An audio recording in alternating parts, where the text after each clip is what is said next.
चलें अपन उन दिनों को याद करें जो दिन सुखमय होते हैं, जो आनंददायक होते हैं,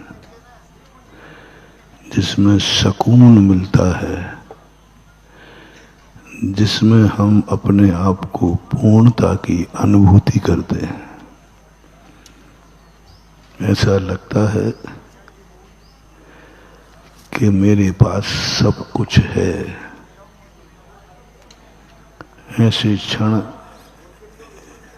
इस दुनिया में बहुत कम आते हैं, क्योंकि दुनिया का स्वरूप है तृष्णापि वृद्धस्य तपस्य यजस्त्रम। तृष्णा की निरंतर वृद्धि होती है। आज तक कोई भी व्यक्ति इस संसार में तृप्त नहीं हो पाया, पूर्णता की अनुभूति नहीं हो पाई। पता नहीं इस सृष्टि का स्वभाव क्या है।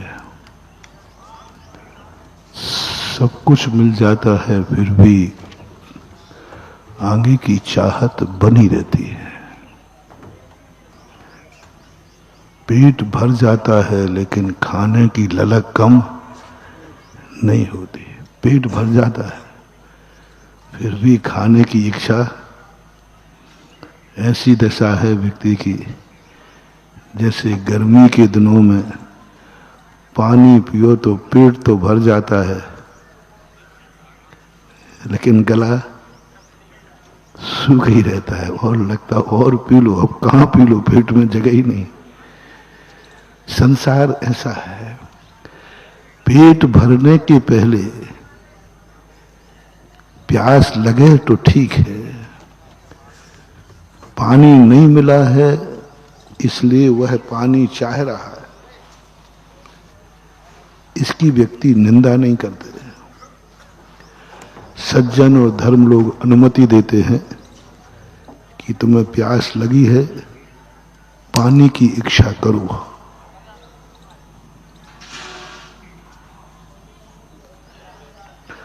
तुम्हें भूख लगी है, रोटी की इच्छा करो। तुम्हें कपड़े नहीं हैं, कपड़ों की इच्छा करो। मकान नहीं है, मकान की इच्छा करो। पत्नी नहीं है, पत्नी की इच्छा करो। बेटा नहीं है, बोलते जाओ, हाँ घबरा जाओ, बेटी की इच्छा करो, कोई बात नहीं। आगम इतने मात्र को तुम्हें पापी नहीं कहेगा। क्या कोई व्यक्ति अपने रहने को मकान की इच्छा कर रहा है तो क्या उसे पापी कहा जाए? क्या कोई गृहस्थ शादी की इच्छा कर रहा है तो क्या पापी कहा जाए? कोई दंपति यदि बेटे की इच्छा कर रहे हैं तो क्या पापी कहा जाए? नहीं कहा जाएगा। शास्त्रों में भी नहीं लिखा, कहीं नहीं लिखा कि ये इच्छाएं, क्योंकि आवश्यक है। ग्रस्त है, मेरा व्यापार अच्छा चल जाए, ये इच्छा करने में कौन सा पाप लग गया? मेरा बेटा अच्छे नंबर से पास हो जाए, अच्छी नौकरी लग जाए, कहीं लिखने के पापी है। देखो बेटे की नौकरी की इच्छा कर रहा है, कहीं नहीं लिखा। जरूरत है। माँ बाप बेटे की भले की, माँ बाप बेटे के लिए दुआ नहीं देंगे तो किसको देंगे? बेटा पढ़ने गया है, इंटरव्यू देने गया, तो माँ बाप के हाथ पे हाथ रखे बैठ जाए? नहीं, वो मंदिर भी जाएंगे, गुरुओं के पास भी जाएंगे और कहेंगे भी कि हे भगवान, मैंने, ये नहीं कहेंगे हमारे बेटे ने जितना पुण्य किया हो उसके बदले में इंटरव्यू पास कर दो। ये तुम नहीं कर दो, बहुत आओ, क्योंकि उसने किया ही नहीं। उसमें कोई पुण्य किया ही नहीं तो तुम बेटे का नाम नहीं लोगे, क्योंकि अभी फॉर्म खारिज हो जाएगा।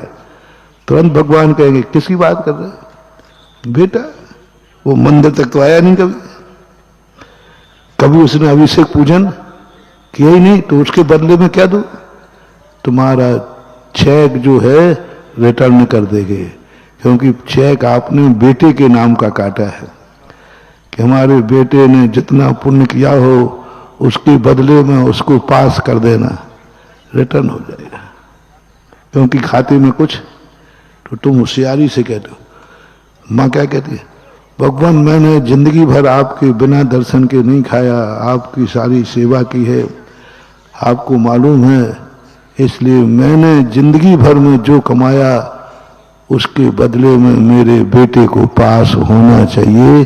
अब बिल पास होगा, चेक पास हो जाएगा।